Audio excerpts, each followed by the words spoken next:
Hi everyone, welcome to Quick Bits by Civis Decode. We will see the topic of Home Rule League in India.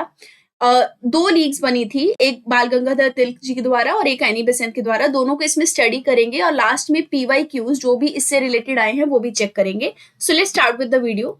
सबसे पहले we will go to the background of the formation of the leagues. देखिए, जो background है वो आपका शुरू होता है फर्स्ट वर्ल्ड वॉर के दौरान। फर्स्ट वर्ल्ड वॉर जो आपका 1914 में चल रहा था, उस टाइम पे बहुत सारे रिपरकशन इंडियंस को फेस करने पड़ रहे थे वॉर के।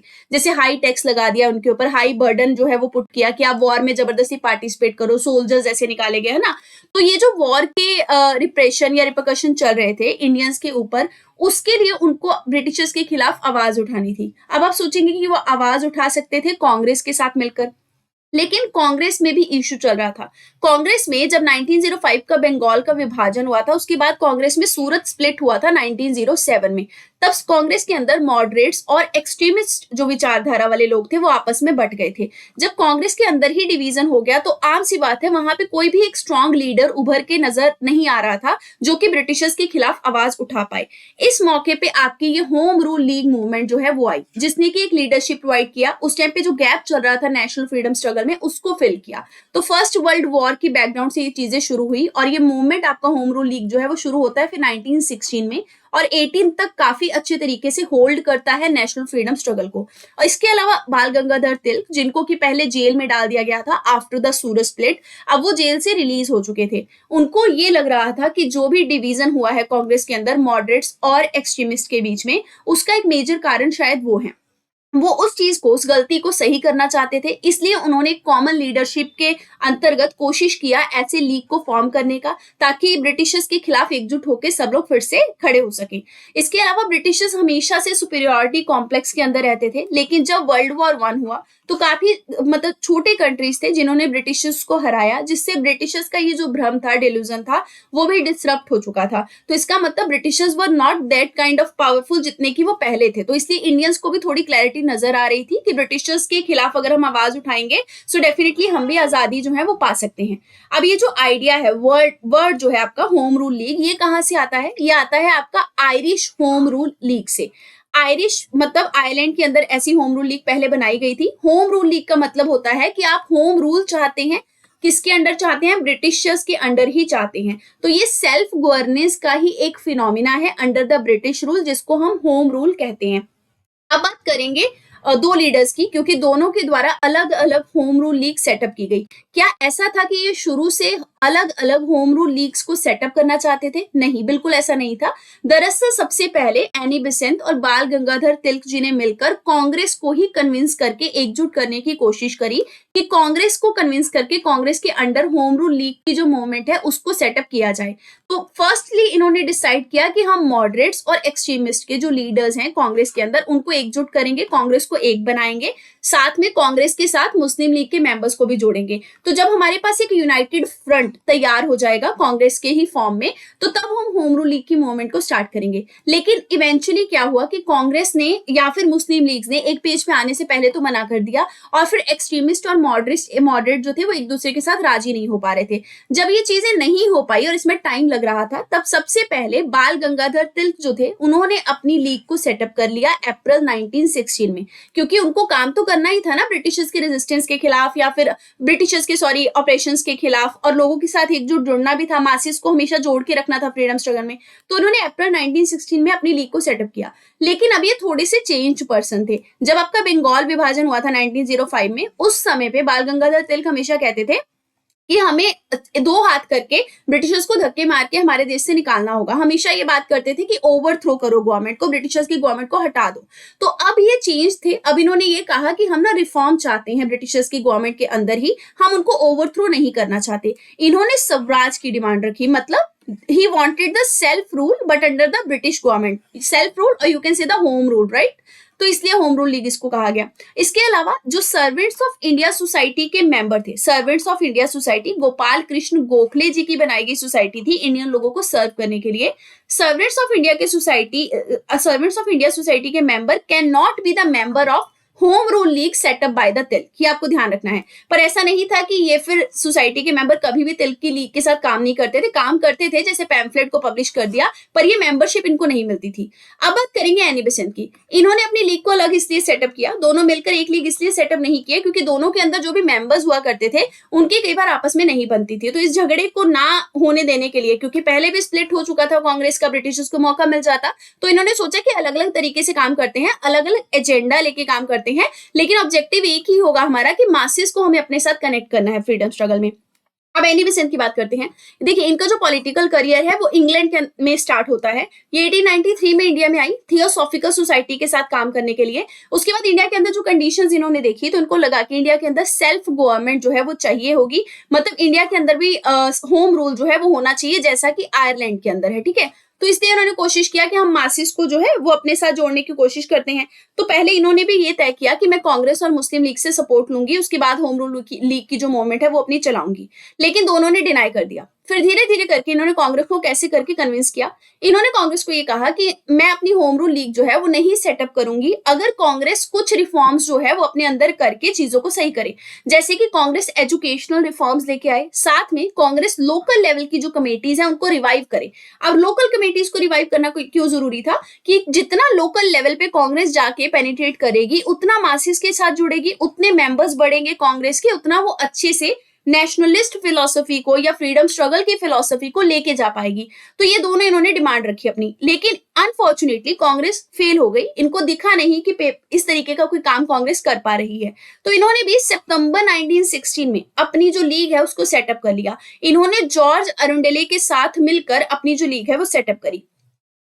अब देखिए, क्योंकि हमने बात किया दोनों लीडर्स अलग थे, दोनों ने दो लीग हैं उनकी स्थापना करी। जो आपकी बाल गंगाधर तिलक जी की लीग थी उसको हमने इंडियन होम रूल लीग कहा। ये नाम ध्यान रखेंगे, this is very important, prelims का क्वेश्चन यहां से आ सकता है। और जो एनी बेसेंट जी की लीग थी उसका नाम था all India home rule league, ठीक है। अब ध्यान रखिए, जो आपकी बाल गंगाधर तिलक जी की लीग थी वो सेटअप हुई आपकी बेलगांव के अंदर अप्रैल 1916 में। हेडक्वार्टर था पूना के अंदर। एनी बेसेंट वाली लीग को सेटअप किया गया मद्रास के अंदर, इनका हेडक्वार्टर था अद्यार चेन्नई के अंदर। दोनों के डिमांड्स और ऑब्जेक्टिव्स क्या थे? बाल गंगाधर तिलक वाली जो लीग थी, इन्होंने मेन अपनी डिमांड्स रखी कि वर्नेकुलर लैंग्वेजेस के अंदर, यानी लोकल जो रीजनल लैंग्वेजेस हैं उसके अंदर ब्रिटिशर्स को एजुकेशन जो है वो प्रोवाइड करनी चाहिए। जब एजुकेशन जाएगा डिफरेंट मासेस तक तभी तो वो समझ पाएंगे ना कि लिबर्टी क्या होती है, उसके बाद ब्रदरहुड क्या होता है, ये सारी चीजें। तो इन्होंने वर्नेकुलर लैंग्वेज में एजुकेशन की डिमांड करी। सेकेंड डिमांड इन्होंने रखी कि जो भी स्टेट्स का फॉर्मेशन ब्रिटिशर्स कर रही हैं वो लैंग्वेज के बेसिस पे करें। लिंग्विस्टिक स्टेट बनाने की इन्होंने डिमांड इसलिए रखी, जब लैंग्वेज के बेस पे स्टेट बनेंगे तो लोग आपस में अच्छे से कनेक्ट कर पाएंगे, अच्छे से फ्रीडम स्ट्रगल के एजेंडास को डिस्कस कर पाएंगे और यूनाइटेड हो पाएंगे। अब एनी बेसेंट की जो लीग थी उनकी वही डिमांड्स थी जो उन्होंने कांग्रेस को दी थी कि एजुकेशनल रिफॉर्म जरूरी है और लोकल लेवल पे मासेस को कनेक्ट करके लोकल सेल्फ रूल देना जो है वो जरूरी है। जो आपकी लोकमान्य तिलक जी की लीग थी वो सबसे पहले महाराष्ट्र को, कर्नाटका को और सेंट्रल प्रोविंसेस के पार्ट को कवर करती थी। महाराष्ट्र में जो बॉम्बे था वो बाल गंगाधर तिलक की लीग के अंडर नहीं आता था। एनी बेसेंट की जो लीग थी वो सेकंड में बनी थी, मतलब आफ्टर द तिलक लीग। तो ये all across the India spread हो रखी थी और मद्रास की प्रेसिडेंसी में इनका जो इफेक्ट था वो थोड़ा ज्यादा डीप था। इसीलिए एनी बेसेंट वाली जो लीग है उसका नाम है all India, because major of the region of the India being covered under the Annie Besant home rule league. अब बात करेंगे एक्टिविटीज। देखिए, इनका शेयर्ड एम, एक शेयर्ड ऑब्जेक्टिव तो हमें नजर आया कि दोनों डिमांड कर रहे थे होम रूल की, सेल्फ गवर्नमेंट की या फिर स्वराज्य की। तिलक का आपने बहुत फेमस स्लोगन सुना होगा, home rule is my birth right, या फिर स्वराज्य मेरा जन्म सिद्ध अधिकार है and I will have it, मैं उसे प्राप्त करके रहूंगा, ठीक है। इसके लिए एक्टिविटीज भी कुछ करनी थी, मतलब ये सारे जो कॉमन एजेंडा थे इसके लिए कुछ चीजें तो करनी पड़ती ना ऑन द ग्राउंड लेवल। तो सबसे पहले तो इन्होंने क्या किया, जो पॉलिटिकल बैकवर्ड रीजन्स थे जैसे आपके गुजरात, सिंध, वहां पे जाके लोगों के साथ कनेक्ट करके उनको जोड़ा अपनी मूवमेंट के साथ। इन्होंने लाइब्रेरी सेटअप करी, एजुकेशनल पैम्फलेट बांटे काफी लोगों को अपनी लीग के बारे में समझाने के लिए, उनके प्रिंसिपल्स को समझाने के लिए, और सेल्फ रूल वो क्यों मांग रहे हैं, उसका क्या इंपॉर्टेंस होगा, उसके साथ लोगों को कनेक्ट करने के लिए। न्यूज़पेपर्स भी ये यूज करते थे, जैसे बाल गंगाधर तिलक का केसरी और मराठा जो है ये न्यूज़पेपर यूज किया गया। एनी बेसेंट ने अपना न्यू इंडिया और कॉमनवेल्थ जो न्यूज़पेपर है उसको यूज किया। आपको कमेंट सेक्शन में ये बताना है कि केसरी न्यूज़पेपर कौन सी भाषा में था और आपका जो मराठा न्यूज़पेपर है ये कौन सी लैंग्वेज में था। ये क्वेश्चन बहुत इंपॉर्टेंट है। अब देखिए, ब्रिटिशर्स ने कैसे रिस्पॉन्स किया? ब्रिटिशर्स को अच्छा थोड़े ना लगेगा जब इस तरीके की मूवमेंट आप लेके आगे आओगे, वो भी आपने दो दो लीग सेटअप कर ली। तो सबसे पहले ब्रिटिशर्स ने क्या किया, डिफेंस ऑफ इंडिया एक्ट जो है वो लागू कर दिया। तो जैसे भी एक्टिविटीज ये लोग करते थे, पैम्फलेट बांटना, एजुकेशनल मतलब प्रचार करना, लीडर्स के थ्रू एक मीटिंग कंडक्ट करवाना, ये सारी एक्टिविटीज को रिस्ट्रिक्ट कर दिया गया। और जो भी स्टूडेंट्स बढ़ चढ़ के पार्टिसिपेट लेते थे, खास करके स्टूडेंट जो थे ना, वो मद्रास वाली जो लीग थी एनी बेसेंट की, वहां पे बहुत ज्यादा एक्टिव रहते थे। तो ब्रिटिशर्स ने साफ कह दिया कि होम रूल की जो मीटिंग्स होती है ना, उसमें स्टूडेंट्स पार्टिसिपेट नहीं करेंगे। इसके अलावा जो लीडर्स थे आपके, जैसे कि एनी बेसेंट, इनको ना अरेस्ट कर लिया गया। जब इनको अरेस्ट किया गया, तब ये मूवमेंट के अंदर, होम रूल लीग मूवमेंट के अंदर एक टर्निंग पॉइंट आया। मतलब इनके इम्प्रिजनमेंट के दौरान, एनी बेसेंट के इम्प्रिजनमेंट के दौरान, जो आपके कांग्रेस और मुस्लिम लीग के जितने लीडर्स थे इंपॉर्टेंट, उन्होंने एनी बेसेंट की लीग को सपोर्ट कर दिया। जैसे जिन्ना हो गए, मदन मोहन मालवीय हो गए, फिर जवाहरलाल नेहरू हो गए, इन्होंने एनी बेसेंट को ओपनली सपोर्ट किया। इसके अलावा सुब्रमण्य अय्यर जो थे, इन्होंने अपना नाइटहुड जो है उसको रिनाउंस कर दिया, त्याग दिया। जो तिलक थे, उनको बैन कर दिया गया कि वो पंजाब और दिल्ली में नहीं घुस सकते हैं। इसके अलावा तिलक के ऊपर जो है वो अलग अलग केसेस ओपन कर दिए गए ताकि वो होम रूल लीग पे अपना ध्यान ही ना दे पाए। इसके बाद हम सिग्निफिकेंस की बात करते हैं कि ये मूवमेंट क्यों जरूरी था। सबसे पहले तो देखिए, जो आपका गांधीयन फेज आया, वन सेकेंड, जो आपका गांधीयन फेज आया स्ट्रगल का, जिसको हम बोलते हैं नॉन कॉपरेशन का जो फेज था, जो आपका 1920s के आसपास आया था, ठीक है। उससे पहले जो लीडरशिप थी वो संभाली एनी बेसेंट और बाल गंगाधर तिलक ने by the home rule league. तो इसलिए ये बहुत इंपॉर्टेंट लीग थी, क्योंकि इन्होंने मासेस को मोबिलाइज करने में मदद करी। यही मासेस आगे चल के मोबिलाइज होके गांधी के स्ट्रगल फेज के साथ जुड़ गए। ये जो स्ट्रगल था, जो पहले एलीट एडुकेटेड क्लास करती थी फॉर द फ्रीडम, अब होम रूल लीग की मूवमेंट के चलते ये स्ट्रगल आपका शिफ्ट हुआ मासेस में। मतलब स्टूडेंट्स, पेजेंट्स, ये सब भी अपने फ्रीडम स्ट्रगल के साथ जुड़ने लग गए, क्योंकि मासेस को कनेक्ट करना और ग्रास रूट लेवल पे जाके लोगों को कनेक्ट करना, ये होम रूल लीग के ऑब्जेक्टिव थे। फिर सेल्फ रूल का जो आइडिया है उसको पॉपुलराइज किया गया। साउथ इंडिया को जो आपका एरिया है, वहां पे ये क्योंकि मूवमेंट बहुत ज्यादा एक्टिव थी, तो साउथ इंडिया में ना ज्यादातर नेशनलिस्ट स्ट्रगल या फ्रीडम स्ट्रगल इतना कभी एक्टिव था नहीं। तो ये जो होम रूल लीग मूवमेंट थी, इसने साउथ इंडिया के अंदर एक मोमेंटम डाला स्ट्रगल के अंदर, फ्रीडम स्ट्रगल के अंदर, और साउथ इंडिया के लोगों ने कनेक्ट किया, गुजरात और सिंध के लोगों ने कनेक्ट किया फ्रीडम स्ट्रगल के साथ। फिर अगस्त डिक्लेरेशन आया 1917 में। अगस्त डिक्लेरेशन में ब्रिटिशर्स ने कहा कि धीरे धीरे करके वो सेल्फ रूल या सेल्फ गवर्निंग इंस्टीट्यूशंस को इंडिया में सेटअप करेंगे। तो अल्टीमेटली जो ऑब्जेक्टिव था कि होम रूल सेटअप करना है, उसको अगस्त डिक्लेरेशन में या मॉन्टैग डिक्लेरेशन में माना गया कि धीरे धीरे ब्रिटिशर्स सेल्फ रूल को सेटअप करेंगे। फिर लखनऊ पैक्ट 1916 में हुआ। लखनऊ पैक्ट में आपका कांग्रेस और मुस्लिम लीग जो है वो यूनाइटेड होके आए। तो ये भी एक मेजर आप बोल सकते हैं बेनिफिट था। मॉडरेट्स और एक्सट्रीमिस्ट लीडर जो थे वो भी आपस में दोबारा से जुड़ने लग गए। तो ये बेनिफिट्स जो है वो होम रूल मूवमेंट से हुए। अब रीजंस क्या थे कि जिसकी वजह से आपकी जो मूवमेंट है वो एंड हो गई, इतनी ज्यादा मतलब लंबे समय तक नहीं चल पाई। सबसे पहले तो इस मूवमेंट में जो आपके जो मेंबर्स थे वो ज्यादातर ब्राह्मण्स या अपर कास्ट के थे, जिस वजह से नॉन ब्राह्मण और मुस्लिम्स जो थे उन्होंने इतना बढ़ चढ़ के इसमें पार्टिसिपेशन नहीं लिया। फिर पैसिव रेजिस्टेंट प्रोग्राम जो था वो तिलक की लीग का ऑब्जेक्टिव था एक टाइम के बाद। पैसिव रेजिस्टेंस का मतलब क्या होता है, जैसे आप गवर्नमेंट के साथ कोऑपरेट नहीं करेंगे, गवर्नमेंट को टैक्स पे नहीं करेंगे, ये होता है थोड़ा एक बड़े लेवल पे जाके रेजिस्ट करना गवर्नमेंट को डायरेक्टली, है ना, कन्फ्रंट करना। तो बाल गंगाधर तिलक ने ये कहा था जैसे जैसे स्प्रेड होता जाएगा होम रूल लीग के आइडिया का, तो पैसिव रेजिस्टेंस भी किया जाएगा। पर जब पैसिव रेजिस्टेंस की बात आई तो फिर से कांग्रेस के अंदर जो मॉडरेट्स थे उन्होंने अपने आईब्रोज ऊपर कर लिए। उनको लगा कि तिलक तो फिर से वही बातें कर रहे हैं जो कि बंगाल विभाजन के टाइम पे कर रहे थे। जबकि एनी बेसेंट ने ये समझा कि हम पैसिव रेजिस्टेंस अभी नहीं करेंगे, क्योंकि एनी बेसेंट को ये लग रहा था क्योंकि गवर्नमेंट मॉन्टैग डिक्लेरेशन लेके आ रही है, अगस्त डिक्लेरेशन लेके आ रही है और गवर्नमेंट कह रही है कि हम सेल्फ रूल लेके आएंगे, तो आम सी बात है एनी बेसेंट को ये लगा कि ठीक है, जब वो सेल्फ रूल लेके आएंगे तो हम पैसिव रेजिस्टेंस की तरफ नहीं जाएंगे। जब एनी बेसेंट ने ये कहा कि हम पैसिव रेजिस्टेंस नहीं करेंगे, तो एनी बेसेंट की होम रूल लीग के अंदर जितने भी एक्सट्रीमिस्ट है ना, उनके आईब्रोज रेज हो गए। उन्होंने बोला कि आप पैसिव रेजिस्टेंस पहले करने वाले थे, अब करेंगे नहीं, क्योंकि मॉडरेट चाहते थे कि पैसिव रेजिस्टेंस या ऐसी एक्टिविटी जो डायरेक्टली ब्रिटिशर्स को चैलेंज करे वो नहीं होनी चाहिए, एक्सट्रीमिस्ट चाहते थे होनी चाहिए। तो यहाँ पे भी थोड़ा सा क्लैश होना शुरू हुआ।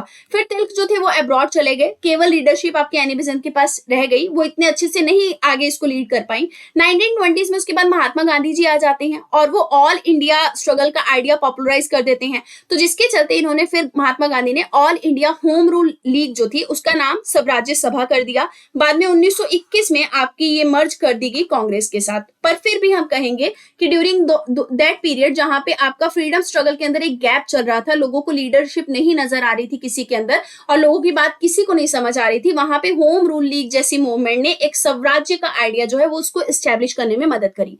अब पीवाईक्यू देखते हैं। सबसे पहले है what is the correct sequence of the following event. ये 1908 का क्वेश्चन है। अब होम रूल लीग, कामागाता मारू incident, Mahatma Gandhi arrival in India, आपको करेक्ट इवेंट में सीक्वेंस में अरेंज करना है। देखिए कामागाता मारू का जो इंसिडेंट है वो 1914 में हुआ था। होम रूल लीग हमने देखा 1916 में सेटअप हुई। महात्मा गांधी जी 1915 में आए थे। तो सीक्वेंस क्या बना? 2 3 1। इसका मतलब answer will be D. Second question है which one of the following begin with the Dandi march. Dandi march से कौन सी चीज हुई थी? होम रूल मूवमेंट तो नहीं हुई थी, नॉन कॉपरेशन भी नहीं हुई थी, सिविल डिसऑर्डरनेस मूवमेंट या जिसको सॉल्ट मूवमेंट भी कहा जाता है, सॉल्ट सत्याग्रह, ये आपका डांडी मार्च से जुड़ा हुआ है। तो answer will be C. Next आपका क्वेश्चन है एनी बेसेंट के बारे में। पूछा जाता है कि इन्होंने क्या क्या किया। सबसे पहले तो लिखा है कि इन्होंने होम रूल जो मूवमेंट है उसको स्टार्ट किया था, डेफिनेटली किया था। All India home rule league इन्होंने सेटअप की थी।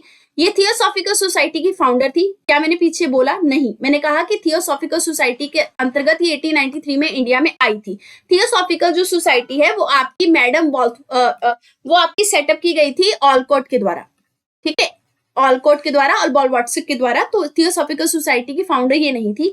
आगे है कि ये एक बार में इंडियन नेशनल कांग्रेस की प्रेसिडेंट भी रह चुकी हैं, तो डेफिनेटली ये प्रेसिडेंट थी। और सबसे पहली लेडी जो बनी थी प्रेसिडेंट इंडियन नेशनल कांग्रेस की वो आपकी एनी बेसेंट ही थी। और अगर ये पूछा जाए कि सबसे पहली इंडियन वुमेन कौन सी थी जो कि प्रेसिडेंट बनी थी इंडियन नेशनल कांग्रेस की, वो थी आपकी सरोजनी नायडू। ये दोनों पॉइंट्स में डिफरेंस है, ठीक है। तो इसका करेक्ट आंसर क्या हो जाएगा? 1 और 3 ओनली। तो ये 3 क्वेश्चन जो आपको होम रूल लीग में मिलेंगे पीवाईक्यू में, वो भी हमने कर लिए। Thanks for watching. पढ़ते रहिए। All the best. Thank you very much.